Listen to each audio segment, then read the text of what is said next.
Hello' everyone, তোমালোক সকলোকে helping agro Assam YouTube চেনেললৈ পুনৰ স্বাগতম জনালোঁ। যদি তোমালোকে 2024ত আছাম এগ্ৰিকালচাৰ ইউনিভাৰ্চিটি CET পৰীক্ষাটো দিব বুলি ভাবিছা, তেনেহ'লে তোমালোকৰ কিছুমান ইম্পৰ্টেণ্ট ডকুমেণ্টছ লাগিব। কাৰণ কাউন্সেলিঙৰ সময়ত তোমালোকে কিছুমান ডকুমেণ্টছ জমা দিব নোৱাৰিলে তোমালোকে চিট পোৱাৰ পিছতো এডমিশ্যন ল'ব নোৱাৰা। চ' তোমালোকৰ কি ডকুমেণ্টছ কেইটা ইম্পৰ্টেণ্ট আজি মই তোমালোকক ওৱান বাই ওৱান জনাম। যিহেতু লাষ্ট ইয়েৰ বহুত ষ্টুডেণ্টে সেই ডকুমেণ্টছ কেইটা নথকাৰ কাৰণে এডমিশ্যন ল'ব পৰা নাই, তেওঁলোকৰ ভাল ৰেংক আছিলে তথাপিও এডমিশ্যন পোৱা নাই। চ' তোমালোকক আজি মই সেই ডকুমেণ্টছৰ লিষ্টটো দেখাম। তাৰ আগত চেনেলটো ছাবস্ক্ৰাইব কৰি পেলাই বেল আইকন দবাই ৰাখিবা, যাতে এগ্ৰিকালচাৰৰ কিবা আপডেট আহিলে আমাৰ চেনেলৰ পৰা তোমালোকে সৰুকৈ পোৱা। চ' ব'লা আজিৰ ভিডিঅ'টো আমি আৰম্ভ কৰোঁ। চ' তোমালোকক প্ৰথমতে জনাম তোমালোকে ফৰ্ম ফিল আপৰ সময়ত কি ডকুমেণ্টছ জমা দিব লাগিব, আৰু তাৰপিছত জনাম তোমালোকক কাউন্সেলিঙৰ সময়ত কি ডকুমেণ্টছ লৈ যাব লাগিব। চ' তোমালোকে দেখা পাইছা the candidate should be ready with the following documents at the time of application. So' তোমালোকে এপ্লিকেশ্যনৰ টাইমত এইকেইটা ডকুমেণ্টছ জমা দিব লাগিব। চ' প্ৰথমতে আছে passport photograph scan to a size of maximum 100 KB। চ' তোমালোকে 100 KB এটা নিজৰ ফটো তোমালোকে চুজ কৰি ল'বা।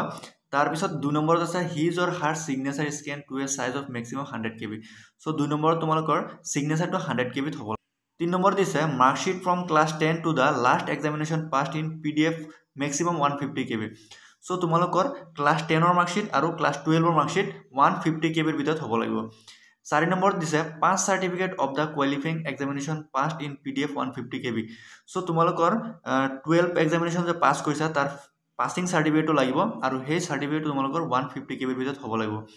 তাৰপিছত দিছে এজ প্ৰুফ চাৰ্টিফিকেট। চ' তোমালোকে এজ প্ৰুফ চাৰ্টিফিকেট তোমালোকে বাৰ্থ চাৰ্টিফিকেট দিব পাৰিবা বা ক্লাছ 10ৰ এডমিট কাৰ্ড দিব পাৰিবা, আৰু তাৰো তোমালোকৰ মেক্সিমাম 150 KBত হ'ব লাগিব।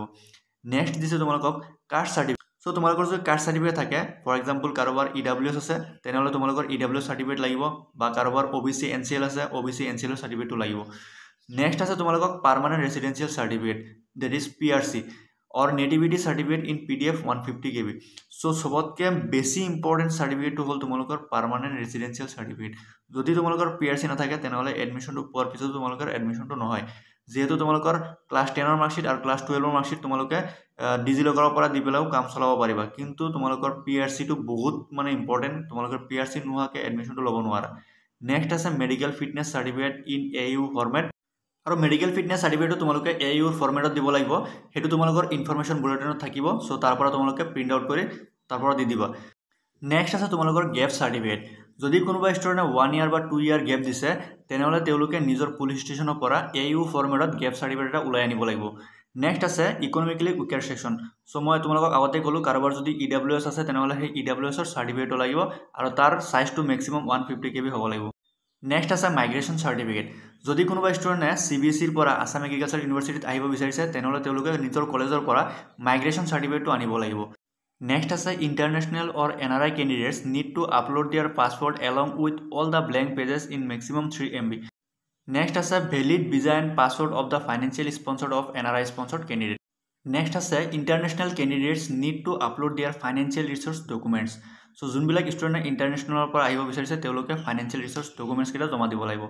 নেক্সট আছে sponsorship letter from the registrar of AU for the in service candidates if applicable, date is maximum 150 KB। Next আছে relevant certificate from the appropriate authority in PDF against the quota provisions in relevant para 7.1 of the information bulletin. So' সেইকেইটা specially NRI কেণ্ডিডেটৰ কাৰণে হয়, normal কেণ্ডিডেটৰ কাৰণে নহয়। চ' next 3টা point আছে only NRI sponsored কেণ্ডিডেটৰ কাৰণে। যদি কোনোবা আছা NRI স্পন্সৰ্ড কেণ্ডিডেট তেনেহ'লে মোক পাৰ্চনেলি মেছেজ কৰিব পাৰা। যদি তোমালোকে এই 3টা পইণ্ট বুজি পোৱা নাই তেনেহ'লে তোমাক মই পাৰ্চনেলি বুজাই দিম। ইয়াৰ লগতে তোমালোকক আৰু এটা ইনফৰমেশ্যন দিব বিচাৰিম। অহা CETৰ কাৰণে এটা ক্ৰেছ কৰ্চ লঞ্চ কৰা হৈছে, য'ত পঢ়োৱা হ'ব তোমালোকৰ ফিজিক্স কেমিষ্ট্ৰি বায়'লজিৰ প্ৰিভিয়াছ ইয়েৰত কেনেকুৱা টাইপৰ কুৱেশ্যন আহিছিলে, আৰু নেক্সট CET পৰীক্ষাত কেনেকুৱা টাইপৰ কুৱেশ্যন আহিব, হ'ল চিলেবাছ তোমালোকক পঢ়োৱা হ'ব। চ' তাৰ একচুৱেল প্ৰাইচ হ'ল 1199 টকা, কিন্তু মোৰ এটা কুপন কোড আছে HAA200। চ' এই কুপন কোডটো ইউজ কৰিলে তোমালোকৰ 200 rupees এটা ডিছকাউণ্ট পাবা। চ' তোমালোকে কোৰ্চটো বাই কৰিব পাৰিবা 999 টকা দি পেলাই। চ' ভিডিঅ'ৰ ডেছক্ৰিপশ্যনত লিংক থাকিব, চ' তাত গৈ পেলাই তোমালোকে কোৰ্চটো কিনিব পাৰিবা। চ' এতিয়া তোমালোকক জনাব বিচাৰিম কাউন্সেলিঙৰ টাইমত তোমালোকে কি ডকুমেণ্টছ অৰিজিনেলটো লৈ যাব লাগিব। চ' প্ৰথমতে আছে HSLC marksheet and certificate. Next আছে HS marksheet and certificate. Next documents for proof of birth. So' তোমালোকে বাৰ্থ চাৰ্টিফিকেট লৈ যাব পাৰা বা ক্লাছ 10ৰ এডমিট কাৰ্ড লৈ যাব পাৰা। নেক্সট আছে চিট ৰিজাৰ্ভেশ্যন চাৰ্টিফিকেট।